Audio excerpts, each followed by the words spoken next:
everybody. Assalamu alaikum. My name is Anna Marie and this is my rebirth story. আমি সেই ধর্ম নিয়ে শুরু করছি যে ধর্ম নিয়ে আমি বড় হয়েছি। আমার পরিবারের সবাই ছিলেন ক্যাথলিক। আমরা প্রতি রবিবার সেইভাবে চার্চে যেতাম না, আমরা সেভাবে হলিডে সেলিব্রেট করতাম না, আমরা সেভাবে ধার্মিক ছিলাম না। আর এমন নয় যে আমার পরিবার ছিল খুব প্র্যাকটিসিং খ্রিশ্চান, কিন্তু আমরা বাই নেম ক্যাথলিক হিসাবে পরিচিত ছিলাম। আমি প্রতি রবিবার আমার মায়ের সাথে চার্চে যেতাম, কিন্তু সেইভাবে সত্যি কথা বলতে এমন না যে আমি সেভাবে সানডে স্কুলে যেতাম বা সত্যিকারের খ্রিশ্চানিটি নিয়ে অধ্যয়ন করতাম। ক্যাথলিক যেহেতু খ্রিশ্চানিটির একটি সম্প্রদায়, সেহেতু একজন ক্যাথলিক হিসাবে আমি আমার ধর্ম পালন করিনি। এমনকি খ্রিস্ট ধর্মের এমন কিছু জিনিস আমি কখনোই বুঝতে পারতাম না। এই ধর্মে যেটা আমাকে সব থেকে বেশি বিভ্রান্ত করেছিল সেটা হলো যে তারা বিশ্বাস করে যীশুখ্রিস্ট একজন গড। প্লিজ আমাকে এটার জন্য কেউ কিছু মনে করবেন না। বর্তমানেও আমি এই জিনিসটা নিয়ে খুব কনফিউজ যে তারা আক্ষরিক অর্থে বিশ্বাস করে জিসাস একজন গড, যেটা আমাকে সবসময় বিভ্রান্ত করেছে, যেটা আমার কাছে কখনো অর্থপূর্ণ ছিল না।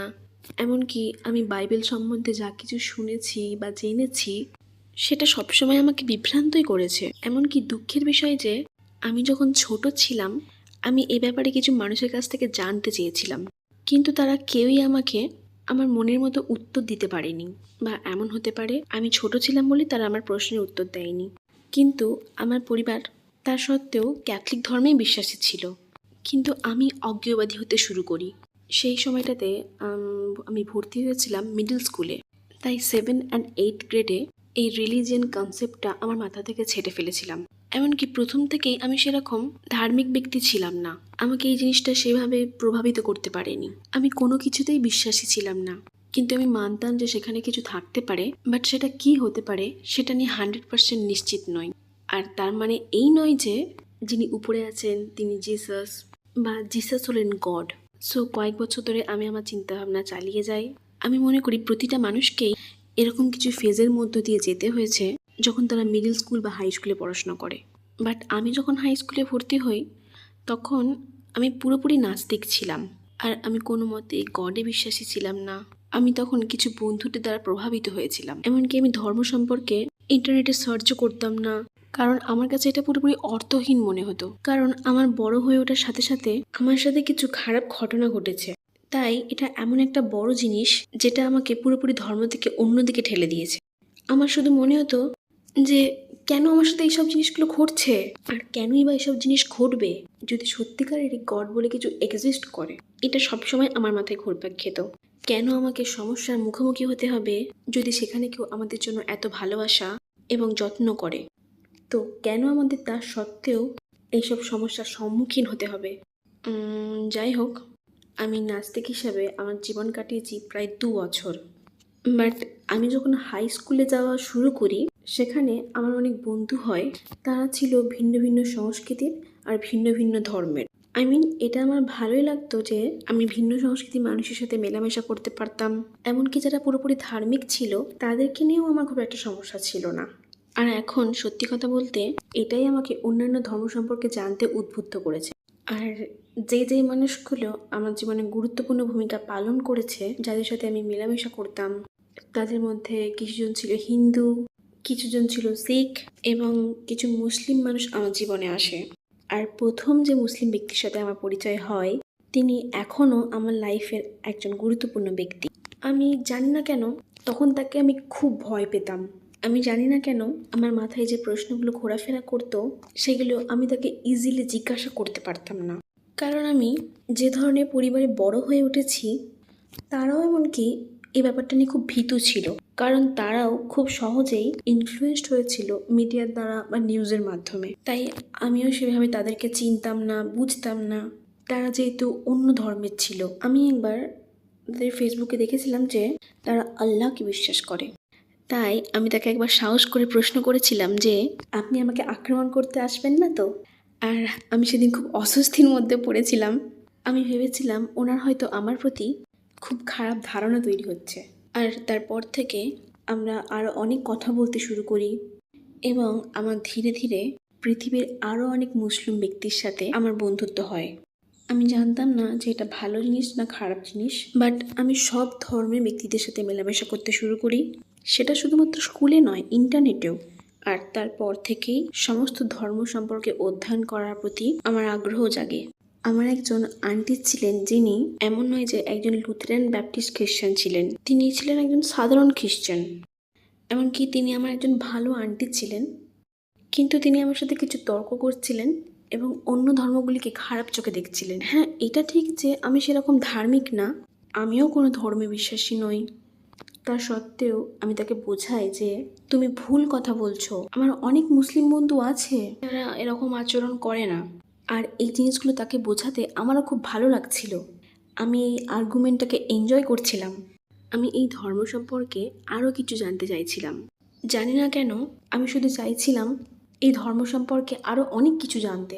এটা আমার কাছে খুব ফ্যাসিনেটিং ছিল। তাই আমি নিজে থেকে আরও অনেক কিছু অধ্যয়ন করতে শুরু করি। সো প্রথমে আমি শুরু করি খ্রিশ্চানিটি নিয়ে অধ্যয়ন করতে। সেই কারণে আমি কিছু খ্রিশ্চান ফ্রেন্ডদের সাথে কথা বলতে শুরু করি। আমি তাদেরকে খ্রিশ্চানিটি সম্পর্কে কিছু প্রশ্ন করতাম। এমনকি আমি কিছু সোর্সের মাধ্যমেও জানার চেষ্টা করতাম খ্রিস্ট ধর্ম সম্পর্কে। কারণ গুগল থেকে বা ইন্টারনেট থেকে সবসময় সঠিক তথ্য পাওয়া যায় না।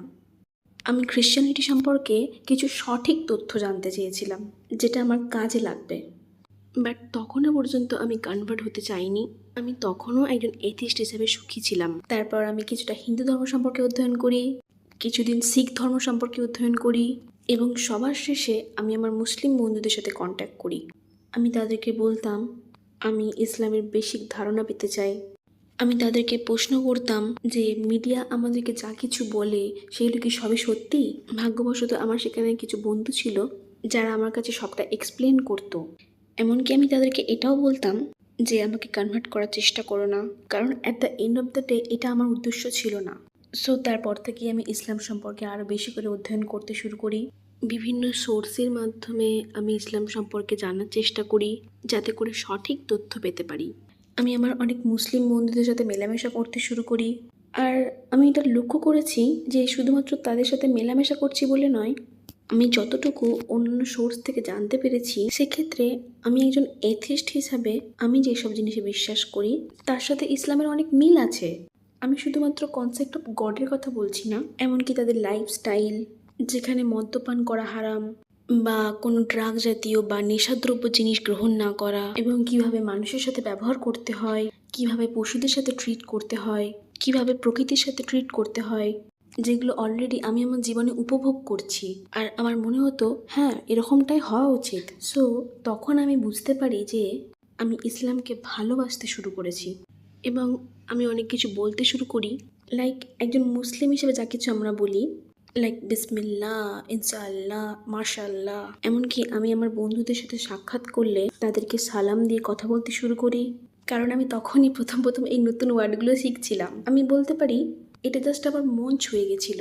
আমি এটাও বলতে পারি যে আমি তখন মুসলিম হতে চেয়েছিলাম। আমি যেন ফিল করতে পারছিলাম যে এটা আমার জন্য তৈরি হয়েছে। আমার মনে হচ্ছিল যে কেন আমি সবার শেষে ইসলাম সম্পর্কে অধ্যয়ন করলাম।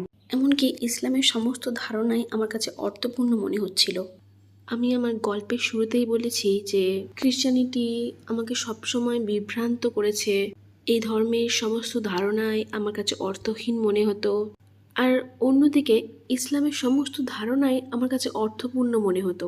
ইসলামে বলা আছে যে প্রতিটি মানুষের একই জায়গা থেকে উৎপত্তি হয়েছে, আমরা সবাই এক, আমাদের একটাই মাত্র প্রফেট আছেন। তাই আমি তখন থেকে ইসলাম গ্রহণ করতে চেয়েছিলাম। আর আমার এই কনভার্ট স্টোরিটা আপনাদের কাছে হয়তো এক্সাইটিং নাও হতে পারে, কিন্তু আমি আমার লাইফে ঘটে যাওয়া একটা ঘটনা আপনাদের সাথে শেয়ার করতে চাই। সেটা হলো একদিন রাতে, যেটা ছিল রমজান মাসের 20 তারিখ, আর এটা ছিল 24 জুলাই 2012।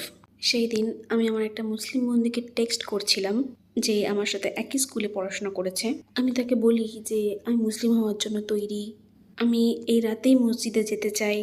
আমি সেদিন মনে মনেই আমার শাহাদার ঘোষণা দিয়েছিলাম, কিন্তু যা কিছু ঘটছে এটা সম্পর্কে আমার পরিবারের কোনো ধারণাই ছিল না। আমার সত্যিই খুব খারাপ লাগছিল তাদেরকে এসব কথা বলতে না পেরে, কারণ আমি জানতাম যে যখনই আমি তাদেরকে এসব বলবো সেটা সেই সময়ের জন্য খুব একটা ভালো জিনিস হবে না।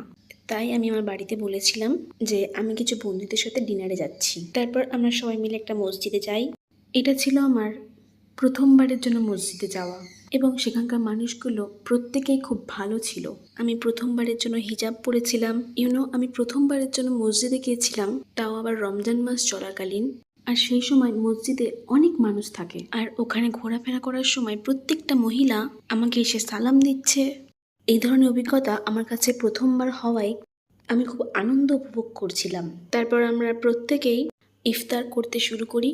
আর আমার এটা দেখে খুব ভালো লেগেছিল যে তারা প্রত্যেকেই যে যার বাড়ি থেকে কিছু না কিছু এনেছে। আমার মনে আছে আমি সেখানে বসে বসে সবাইকে আমার স্টোরি শোনাচ্ছিলাম। আর তাদের মধ্যেই আমার একজন বন্ধু ছিল যে আমার সাথে একই স্কুলে পড়াশোনা করেছে। তার বাবা ছিলেন একজন ইমাম সাহেব। সে আমাকে বলে, তোমার যদি ইসলামের প্রতি এতই আগ্রহ, তাহলে তুমি কেন ইসলাম গ্রহণ করছো না? আর তার এই কথাটা শুনে আমি খুব নার্ভাস হয়ে যাই। আমার মনে হতে থাকে আমি কি ঠিক ডিসিশন নিতে যাচ্ছি। তারপর আর বেশি কিছু না ভেবে আমি আবার মসজিদে চলে যাই। আর আমার মনে আছে আমি সেখানে গিয়ে দেখি যে মসজিদের ইমাম সাহেব সেখানে অলরেডি উপস্থিত আছেন। আর এটাও মনে আছে যখনই আমি রুমের মধ্যে প্রবেশ করি, সেখানে গিয়ে দেখি বহু মহিলা আমার আশেপাশে দাঁড়িয়ে আছে। আর তারপর আমি মসজিদের ইমাম সাহেবের সাথে সাক্ষাৎ করি এবং আমি তাকে বলি যে আমি তৈরি আমার শাহাদার ঘোষণা দেওয়ার জন্য। তারপর তিনি যা কিছু বলছিলেন সেগুলো আমি রিপিট করছিলাম। তিনি প্রথমে আরবিতে যা বলছিলেন সেটা আমি রিপিট করছিলাম, তারপর ইংরেজিতেও রিপিট করছিলাম। আর ঠিক তারপর থেকেই আমার মনে হচ্ছিল যেন এই মুহূর্তে এটাই যেন আমার জন্য সঠিক, যেখানে আমার হওয়া উচিত। যেন মনে হচ্ছিল এটাই আমার জন্য সঠিক পথ। আমার আরও মনে হচ্ছিল আমি যেন আরও বিশুদ্ধ হয়ে যাচ্ছি। আমি ফিল করছিলাম যেন আমি নতুন কিছু শুরু করতে যাচ্ছি। আমার আমার জাস্ট একটা ভালো অনুভূতি হচ্ছিল। এবং যখন আমি আমার শাহাদার ঘোষণা দিই, তারপর আমি ঘুরে দেখি যে প্রত্যেকটা মহিলা লাইন দিয়ে সারিবদ্ধভাবে দাঁড়িয়ে আছে, আর আমি শুধু তাদের থেকে অবাক চোখে তাকিয়ে আছি। আর তারপর তারা একে একে আমার সাথে আলিঙ্গন করতে শুরু করে, একে অপরের সাথে ফোন নাম্বার এক্সচেঞ্জ করে। আর সেই মুহূর্তে আমার খুব ভালো অনুভূতি হচ্ছিল। আর আমি চাইছিলাম না যে এটা খুব তাড়াতাড়ি শেষ হয়ে যাক, কারণ পরবর্তীকালে এই সময়টা বা এই মুহূর্তটা আমি কখনোই রিক্রিয়েট করতে পারবো না। আর আমি দ্বিতীয়বার শাহাদার ঘোষণা দিয়েছিলাম একটা সার্টিফিকেট পাওয়ার জন্য, যার জন্য আমি পুরোপুরি মুসলিম হতে পারবো, যেটা ছিল আমার কাছে অ্যাবসলিউটলি অ্যামেজিং। আর এটা প্রায় 5 বছর আগেকার কথা, যখন আমি আমার শাহাদার ঘোষণা দিই। আর ঠিক তখন থেকেই আমার জীবনে যা কিছু ঘটেছে, আমি বলছি না যে নেতিবাচক কিছু ঘটেছে, কিন্তু আমার লাইফে ব্যাপকভাবে কিছু পরিবর্তন ঘটেছে। আমার জীবনে আগের থেকে অনেক ভালো কিছু ঘটতে শুরু করে, কারণ আমি আগে খুব ডিপ্রেশনে ভুগতাম, আর সেখান থেকে আমি নিজেকে অনেকটাই বার করে আনতে পেরেছি। এমনকি খারাপ দিনগুলিকেও পিছনে ফেলে আসতে পেরেছি। আর এটার জন্য আমি আল্লাহর কাছে খুব কৃতজ্ঞ। আর আমি সত্যিই নিজেকে খুব লাকি মনে করি যে আমি ইসলাম গ্রহণ করতে পেরেছি। আর আরেকটা বড় জিনিস হলো যে আমার লাইফে আরও পরিবর্তন হতে শুরু করে যখন থেকে আমি হিজাব পরতে শুরু করি। 2016 সালের সেপ্টেম্বর মাস থেকে আমি হিজাব পরতে শুরু করি। এই হিজাব পরে আমি নিজেকে খুব কমফোর্টেবল ফিল করি। But yeah, that is my revert story.